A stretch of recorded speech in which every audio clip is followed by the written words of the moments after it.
We in India are in the midst of a great mission mode program which we call Digital India. Before I speak about this program, let me briefly tell you what is the communication scenario of India. We have got 900 million mobile phones in India. They have grown with the government in spite of the roadblocks by the government. There are a lot of legacy issues. We have got nearly 300 million internet connectivity in India. The IT profile of India is too well known, as you may know. Most of the Fortune companies have their back-end offices in India. We are projected to reach almost 100 billion by the year 2025. We began with certain early harvest program. I would like to share that very briefly with you. We launched a portal, MyGov, where we sought the response of the people of India on issues like Ganga cleaning, governance, environment, after we came to power about 7 months ago. And within a fortnight, we received 700,000 suggestions. We are interacting with all those friends, and a dedicated cell in the PM also interacts with them. This whole logo of Swachh Bharat Abhiyan, Gandhi's two specs, was designed by them. The name Jan Dhan Yojana was suggested by them. We asked them to design e-greetings for the Prime Minister. Within a week, we received 3,000 designs. And the Prime Minister of India ended up sending 4 million e-greeting on Independence Day, 15th of August. We could see Indians are keen to get connected, to be engaged in the process of development.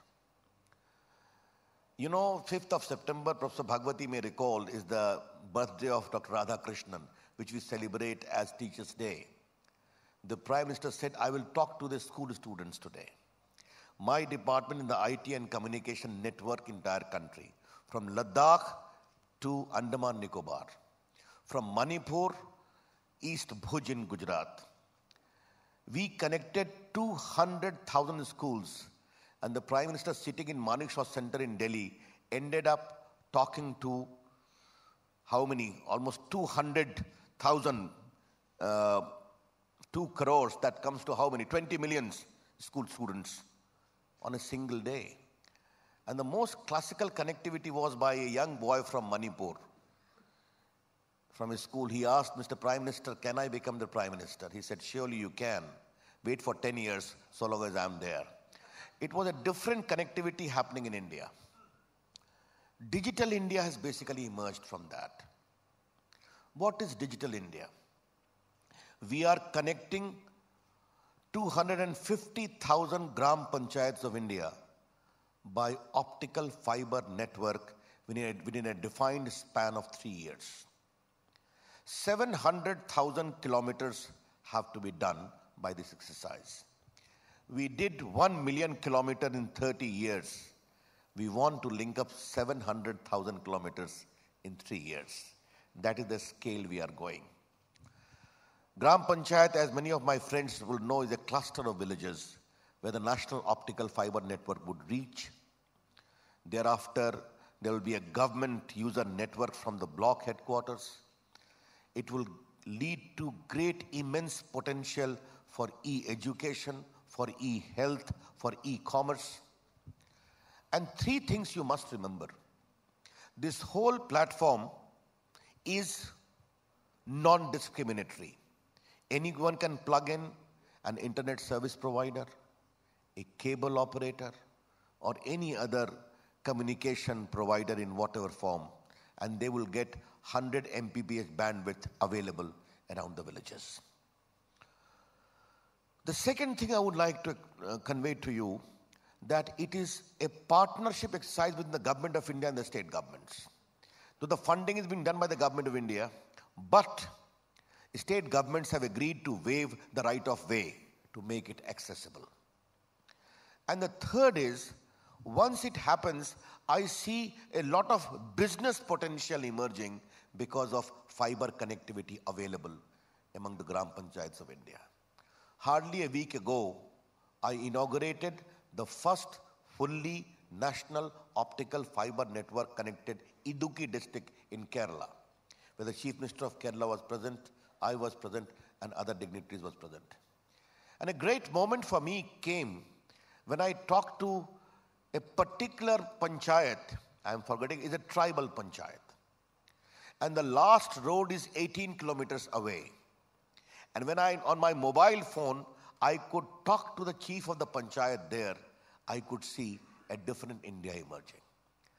Digital India has three components: creation of digital architecture for utility of citizens, that's number one. Number two, delivery of services digitally. And number three, digital empowerment of Indians. Very briefly, let me explain what we are doing. Once this optical fiber is laid down, I see a pressure on governments to ensure electronic delivery of services. Many of the state governments are doing quite well. There is a need to improve that. Why should, if I can give you and I am very convinced, as the Prime Minister always says, digital connectivity is more for the poor and underprivileged than for the rich. This divide between the digital haves and the digital have-nots must be bridged. That's what we are doing. Let me give you a very simple example. A rickshaw puller in Bihar or Chhattisgarh or UP getting the benefit of BPL card. Suppose he comes to Delhi to make a better earning. Why should he need to have a duplicate card here? Why can't his BPL card be on the cloud to be used in Delhi by the Delhi government? That's what our thinking is about. Education certificate, health certificate, birth certificate, right of access to irrigation waters. A lot of things are there. Entertainment is there, e-commerce is there, e-education is there, e-health is there. That's how we are thinking of delivery of services. Third is digital empowerment of citizens of India. And for that, we have launched a very big program of Disha, digital literacy, which the Prime Minister inaugurated in Ranchi. What is that? We have models of 2 hours, 10 hours, 20 hours, whereby in local languages, people will be given digital literacy program from the common service centers, which are there about 250,000. We want to empower them. And I have told my officers to frame 2 guidelines. Number one, if I see the digital profile of India, IT profile of India, it is a little skewed. Maybe in Gurgaon or Noida or Hyderabad or Pune or Nagpur or Chennai or Vijayawada, Bangalore, Mysore. We need to take this profile all over the country. And one of the things which I am engaged in is to have a proper policy to have BPOs in small Mufassal towns of India with proper encouragement and incentives. That policy we are going to finalize. Once that happens, a lot of allied activities are going to happen. I am writing to the chief ministers for provisions for energy, for electricity, other incentives. And once a BPO comes in a small Mufassal towns of India, I see a different India, IT-enabled India emerging. Another issue on social inclusion, which I am pursuing very keenly, is when I talk of common service center, what is our dream of digital inclusion? And I have set a benchmark. For me, the biggest day for us will come about when in a remote Maha-Dalit village, I would see digitally literate Dalit woman running a common service center, giving digital services, delivery of services with a common computer, with a printer, with a proper connectivity. That's what we are going about. Wi-Fi in university, Wi-Fi in colleges. It's a big exercise, but we are quite engaged in, and we hope we will be able to do it. Another component of this whole digital India is to further reinforce the postal linkage of India. The whole post offices, we have got 150,000 post offices in India, in the remote parts of India. Just a PM committee has given the report headed by Mr. Subramaniam, a former cabinet secretary. How can postal connectivity remote, the postman of India remains the symbol of India. He knows the worth of villages. How can we leverage that connectivity into e-commerce, into e-delivery of services? Above all, most important, into digital spread to the institution of vast network of post offices that we are working. Other element is electronic manufacturing. I would like friends here to know that we in India import electronic goods nearly $80 to $100 billion every year. It is likely to become $400 billion by 2020. From 900 million mobile phone, the extent of manufacturing, not very satisfactory. From mobile phone to set-top box to smart card to SIM card to LED lights to medical electronics, which we have already earmarked for FDI open, to defense manufacturing. 60% of defense manufacturing is electronics. This Make in India program has emerged from there, and we have come with a very robust incentive-driven policy. Electronic clusters in states of India, 9. I have taken the CMs on board. They have understood the import of it. And what the PM said yesterday, zero effect, zero defect. And the sum and substance of our incentive is, if you invest rupees 100, we will give you 25. If a state government gives 50 acres of land, we will give them 50 crores straight away. That is the extent of incentive, in addition to state government incentives. I just laid the foundations in Bhopal and Jabalpur. They are coming very well. We have already received proposal worth 19,000 crores from various national and international companies in the field of electronic manufacturing. I went to Germany, I went to South Korea, from Samsung to Infineon to Osram to LG. All have shown keen interest. And that is one area I would like to flag. Electronic manufacturing has immense potential with 1 billion plus people. I would like to inform you that a smartphone has got the biggest consumption in India after USA. All from Google to Facebook are having the biggest clientele base in India after the USA. Even the poor people are tending to play with that gadget called smartphone, and they are learning. In fact, I can give you a very interesting example. A television personality, Rajat Sharma, is a friend of mine. I had gone to his program, Aapki Adalat, where questions are asked. After my question answer was over, he told me a very interesting anecdote. He used to return with his wife to his residence in Greater Kailash, and he used to find his servant sitting on the pillion of a motorcycle in front of a particular house, playing with his smartphone. When the third day he asked his wife, why the hell he always sits there? He said the reply is very simple. The Wi-Fi connectivity in front of the house is very good, and he sees Brazil football on his smartphone, taking lift from that. No one taught him, but he knew from his instinct that I can play with my smartphone and see World Cup in Brazil. That's India. You just give them enabling platform, and Indians learn how to use the technology. Digital India is basically designed as a game changer exercise. I am very convinced, ladies and gentlemen, that India is sitting at the cusp of a big IT revolution. And as the Prime Minister has said, a great mission statement, IT plus IT is equal to IT. India's talent plus information technology is equal to India tomorrow. That's what we are working about.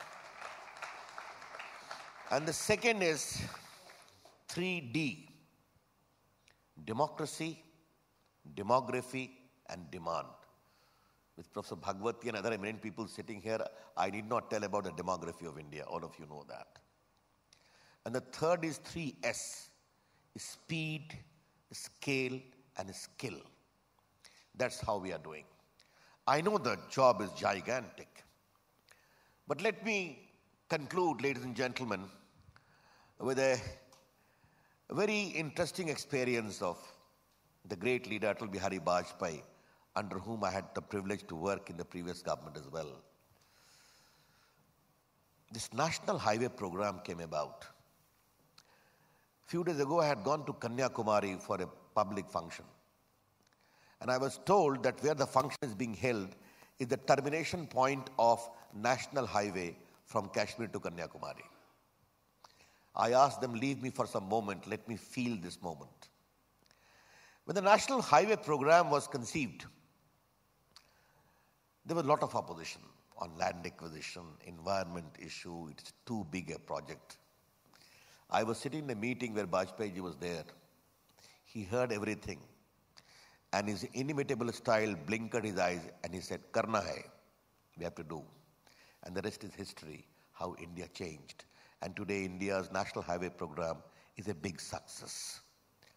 Taking due inspiration from that great achievement, I always tell my officers, Digital India karna hai. We have to do. This is what India needs. This is what India awaits. And this is what India has to do. And ladies and gentlemen, I have not the slightest doubt that we will do that. What the Honorable Prime Minister and the Finance Minister said about the success of Jan Dhan Yojana, if we can open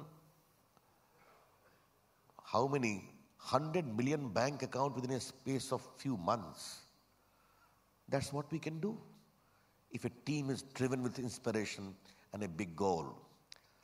I'm very happy to say that our team has become energized and I see a lot of replications coming. Now private players in the cable connectivity are saying, Mr. Minister, we want to use the cable instrument for broadband. Humne kaha, go ahead. I know there are problems. Internet has to be improved. Connectivity has to be improved. In the towns also, which we are doing. I see a channel having a DTH now giving the advertisement, if you want broadband, come to us, take this number. I'm happy competition is growing because that is what competitive scenario had to be created, what we have been able to create. That is in sum and substance Digital India, a design to change the profile of India. I seek your good wishes. Thanks a lot. Namaskar.